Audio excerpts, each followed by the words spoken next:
Assalamualaikum warahmatullahi wabarakatuh. Tahun matanya merah dan tajam. Memang wajahnya seperti wanita biasa, tetapi wajahnya yang dingin membuat saya sangat ketakutan. Lalu dia menghilang. Begitu saja ketika saya berteriak.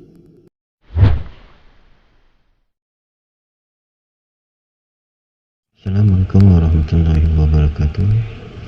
Perkenalkan, nama saya Zaid dari Bogor. Bagaimana kabar kalian semua? Semoga baik-baik saja.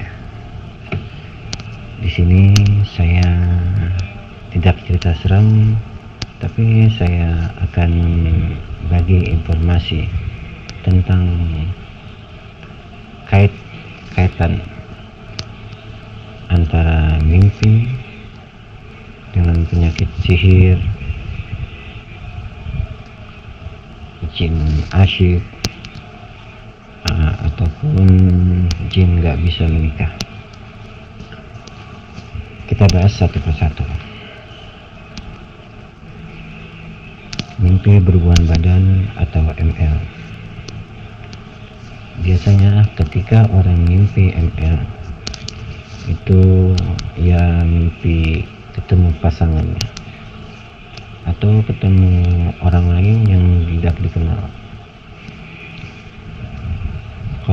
Kalau mimpi ML itu biasanya ada namanya jin asyik, jin yang mencintai manusia.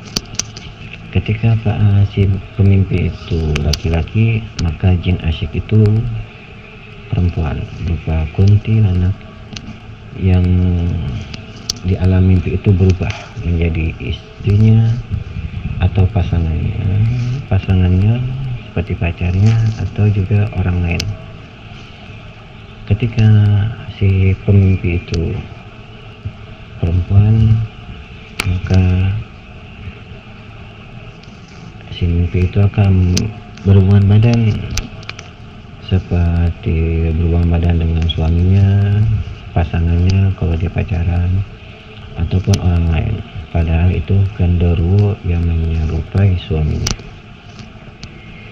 Biasanya ketika kasus ini, orang yang sering mimpi berhubungan badan itu bisa dikenali dengan anggota tubuhnya seperti lebam-lebam biru, rasa lemas ketika bangun dari tidurnya, sering sakit pinggang, dada agak sesak, peka terhadap hal-hal gaib, sering pusing, emosi tidak stabil, sering mengucilkan diri, dan lain-lain. Terkadang juga ada pasien atau ada orang yang tidak menikah karena tertutupi oleh jin asyik. Seperti ada orang yang umur 23, 25, 26 sudah tua, sudah tuir, baik laki-laki ataupun perempuan yang cantik, orang kaya, wajah cakep, tapi kenapa tidak menikah? Itu bisa jadi ia ditutupi oleh jin asyik.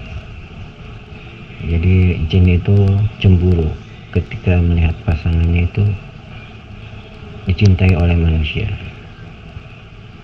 Biasanya itu dia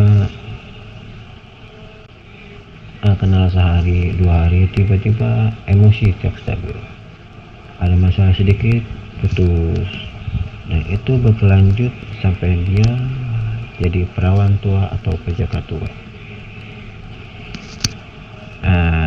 Ciri kedua itu mimpi ketemu ular.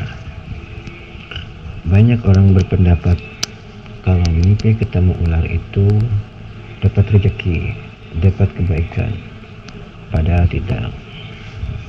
Mimpi ketemu ular itu bisa jadi mimpi kiriman.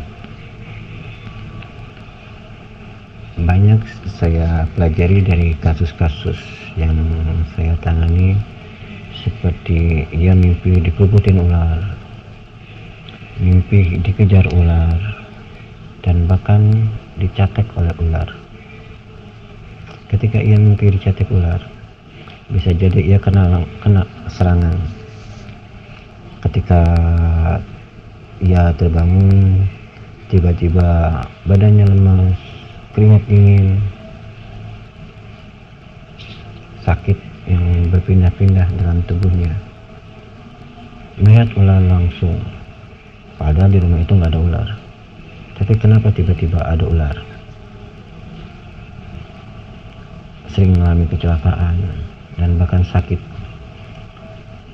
3 hari yang lalu saya pernah menangani kasus di daerah Benteng, Cina Benteng. Si pasien ini sering bermimpi ketemu ular. Selama seminggu ia mimpi ketemu ular. Dan anehnya, pagi itu ia ketemu ular langsung. Gede, hitam. Padahal di daerah itu nggak ada ular. Nah, ketika si cowoknya itu mau mengusir, dia nggak bisa. Ular itu diam. Tapi ketika diusir pakai bambu, tiba-tiba langsung bergerak kepalanya. Ketika diusir pakai bambu itu dipindahin dan dibuanglah ibaratnya. Anehnya, pas ketika dibuang itu ia kecelakaan, mobilnya rusak parah. Nah, ini adalah contoh jin kiriman berupa ular. Ada lagi ketiga, mimpi diserang, baik itu ketika diserang jin, genderuwo, kunti, pocong, atau orang lain. Biasanya ketika ia mimpi berantem dengan genderuwo, ketika ia tangannya dicengkram, maka ketika ia terbangun ada bekas cakaran, baik cakaran di anggota tubuhnya. Kedua, ada memar biru. Ketiga, ketika ia bermimpi dipukul di perutnya, maka ketika ia bangun ada pukulan atau ada tanda biru atau rasa sakit di perutnya. Ketika orang yang mimpi diserang sama jin, sosok yang di alam mimpinya, ketika dia tidak diobatin bukan di rumah sakit atau dokter, tapi diobatin melalui ruqyah. Jadi ya dibacakan ayat-ayat ruqyah. Kalau diobatin ke dokter sulit, pasti jin itu akan diperiksa ke dokter ini cuma sakit kepala, tapi ketika diperiksa ke dokter lain sakitnya pindah-pindah atau enggak sembuh-sembuh. Itulah pengalaman saya dan ya ketika meruqyah seseorang. Semoga dengan pengalaman saya ini bisa kalian semua paham tentang mimpi. Semoga Allah melindungi kita dari mimpi-mimpi yang buruk, dan semoga Allah menjaga kita dari orang-orang yang berniat jahat. Ingat, setiap perjalanan pasti ada ilmu yang tersimpan. Mungkin dengan cerita saya meminta saran apa yang harus dilakukan untuk menyelamatkan adik saya, karena saya sendiri terkadang merasa takut kalau trauma tersebut dapat mengganggu kelangsungan hidup adik saya atau masa depan dia. Sekian cerita saya, terima kasih. Wassalamualaikum warahmatullahi wabarakatuh.